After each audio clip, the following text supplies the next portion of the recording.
Good morning students. मैं doctor Rana Taj, associate professor zoology, SRLS government college Kaladera.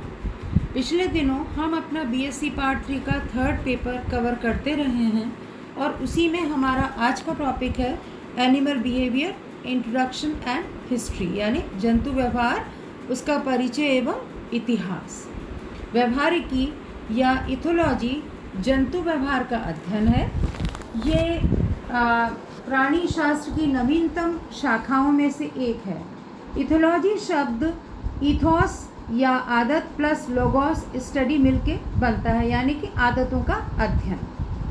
ये शब्द काफ़ी पुराना है। इस शब्द का सही अर्थों में प्रयोग 1950 में निको टिम्बरजन ने किया।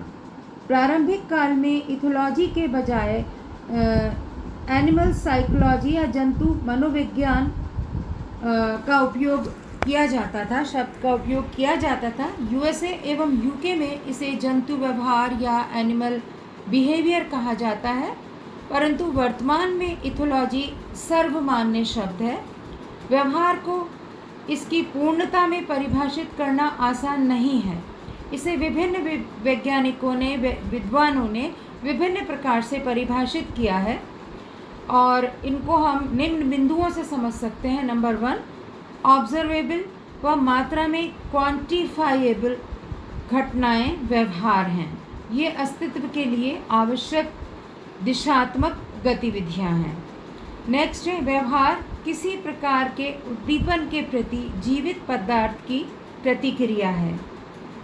नेक्स्ट है व्यवहार में वह सभी प्रक्रम शामिल हैं जिनके द्वारा जंतु बाह्य जगत का संवेदन करता है तथा वातावरण के लिए अनुकूलित होता है।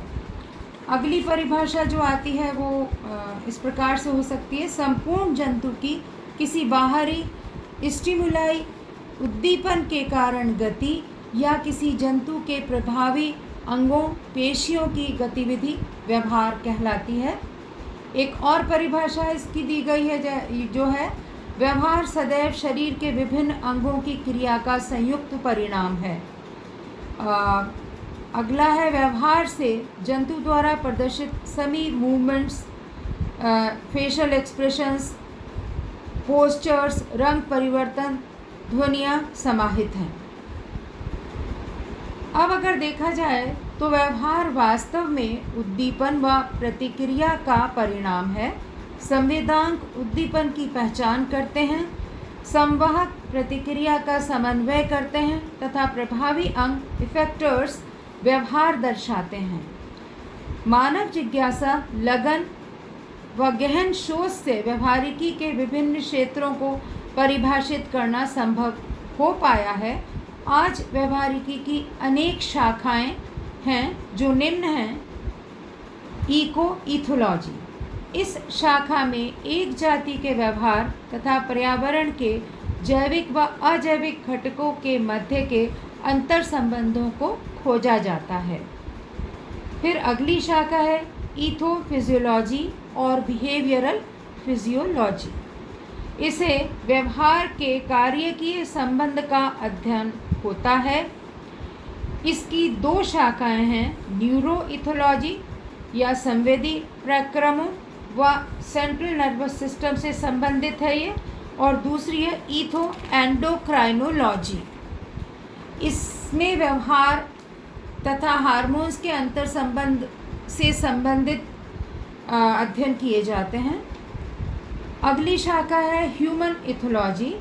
इसका लक्ष्य व्यवहारिकीय विधि से मानव व्यवहार का अध्ययन करना है। और एक शाखा है इसकी बायो एकॉस्टिक्स या जैव ध्वनिकी की व बायोलॉजिकल रिदम्स, जैविक लयों। इनका अध्ययन 2 ऐसे क्षेत्र हैं जो व्यवहारिकी के छोर पर हैं और ये सभी शाखाएं अब अच्छी तरह से एक्सप्लोर की जा रही हैं। अब अगर अपन व्यवहारिकी के इतिहास की तरफ जाएं तो व्यवहारिकी का इतिहास प्री हिस्टोरिक मानव जितना ही प्राचीन है, क्योंकि उस समय मानव शिकारी था और इस कारण से उसे जंतु व्यवहार को बारीकी से समझना होता था। अरस्तु या एरिस्टोटल 372 ईसा पूर्व में सर्वप्रथम इन्होंने अपनी पुस्तक हिस्टोरिया एनिमेलिया में जंतु व्यवहार का उत्कृष्ट वर्णन किया और लिखा कि जंतुओं में भी परिवार, प्रेम और अंतर्दृष्टि होती है। इसी प्रकार विलियम हार्वे ने अनेक पक्षियों के प्रजनन, निडन का अध्ययन किया।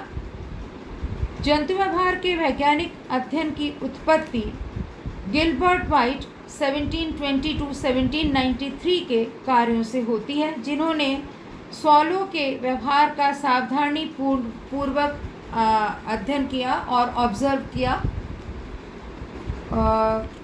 वास्तव में निम्न कारणों से चार्ल्स डार्विन 1809 से 1882 को पहली बार जंतु व्यवहार का वैज्ञानिक अध्ययन करने का श्रेय दिया जाता है। उनके नेचुरल सिलेक्शन के सिद्धांत ने प्राणी व्यवहार को उद्वैकासिक अर्थों में समझने की पृष्ठभूमि तैयार की। दूसरे इंस्टिंक्ट्स संबंधी विचार अन्य सिद्धांतों के विकास का आधार बने और उन्होंने व्यवहार का प्रेक्षण किया तथा इसे अपनी पुस्तक the expression of emotions in man and animals 1872 में संकलित कर प्राणी व्यवहार की जीवंत वर्णन किया। बाद में डार्विन के अनुमानों को मैंडल, जो इनके एक शिष्य थे, ने अनुवांशिकी के नियमों को समर्थन मिला। यानी कि मैंडल के अनुमानों से डार्विन के अनुमानों से मैंडल के अनुवांशिकीय नियमों को समर्थन मिला। चार्ल्स ओ विटमैन 1898 ने कबूतरों और फाख्ताओं के व्यवहार का अध्ययन किया। इसी प्रकार जर्मन प्राणीशास्त्री ऑस्कर हेनरॉथ 1871-1945 के कार्यों से प्राणी व्यवहार के अध्ययन की धारा में मूलभूत परिवर्तन आया तथा एथोलॉजी ऑफ एनाटिडी नामक पुस्तक की रचना की इन्होंने। कॉनरेड लॉरेंस 1903-1989 उनके विद्यार्थियों में से थे, जो व्यवहारिकी का संस्थापक माना जाता है। इन्होंने मेंढक, बंदर, कुत्ते और प्रमुखतः राजहंस ग्रे लेग गूस पे गहन अध्ययन किए और अपने सिद्धांत इम्प्रिंटिंग को प्रस्तुत किया। इन्होंने अनेक पुस्तकों की रचना की, जैसे King Solomon's Ring 1952, Man Meets Dog 1954 और ऑन एग्रेशन 1962 इनकी पुस्तकें हैं। इसी प्रकार कार्ल वॉन फ्रिश 1886-1982 इन्होंने भी गहन अध्ययन किए और पाया कि मधुमक्खियों में रंग पहचानने की क्षमता होती है और ये भी कि घने बादलों में रहते भी सूरज की स्थिति जान सकती हैं ये। इसी प्रकार निको टिम्बर्जन 1907 व्यवहारिकी के प्रारंभिक काल के तीसरे महत्वपूर्ण वैज्ञानिक हैं। उन्होंने अनेक पुस्तकों की रचना की, एनिमल बिहेवियर में इस विषय से अवगत कराया। उनकी अन्य पुस्तक the study of instincts 1951, the animal in this world 1972 और सोशल बिहेवियर इन एनिमल्स 1965 व्यवहारिकी के क्षेत्र में मील का पत्थर साबित हुई। लॉरेंस 1970, फ्रिश 1970, टिम्बर्जन 1972, हेन्स 1957, थ्रोपे 1958, रेमीसी 1954 और लॉरेंस के अनेक शिष्यों ने व्यवहारिकी के क्षेत्र में महत्वपूर्ण योगदान दिया है। बीच 1967, स्कॉट 1970, हॉर्लो 1951, स्किनर 1961 प्राणी व्यवहार और मनोविज्ञान के क्षेत्र में अग्रणी अमेरिकन वैज्ञानिक हैं। वर्तमान में एनिमल बिहेवियर पर USA, Europe, Africa, south America, Australia व भारत में शोध कार्य चल रहे हैं। Thank you.